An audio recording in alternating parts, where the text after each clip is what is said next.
తన నేపథ్యం, కుటుంబ నేపథ్యం, వాళ్ళ గ్రేట్ గ్రాండ్ పేరెంట్స్ నుంచి వాళ్ళ ఒక ఆర్మీ బేస్డ్ ఫ్యామిలీ నుంచి తను పెరిగింది.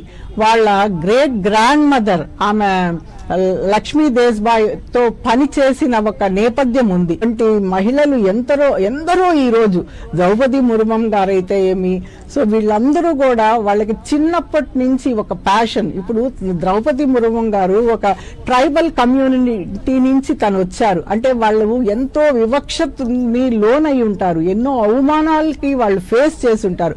అటువంటి అవమానాలు, వివక్షలు వాళ్ళని స్ట్రాంగ్ గా వాళ్ళని తయారు చేసింది. వాళ్ళు దాన్ని పాజిటివ్ గా మలుచుకున్నారు. వాళ్ళకి జరిగిన అవమానాలని పాజిటివ్ గా మలుచుకొని ఈరోజు ఇంత వాళ్ళు ఒక మంచి స్థాయిలో ఉంటూ ఎంతో మంది మహిళలకి ఈరోజు వీళ్ళందరూ కూడా ఆదర్శంగా ఉన్నారు అంటే అది ఎంతో గొప్ప విషయం. ఇంకా మనం అందరం కూడా ఇటువంటి మన రాబోయే తరాలకి, రాబోయే జనరేషన్ మహిళలకి మనం అందరం కూడా ఆదర్శంగా ఉండాలి.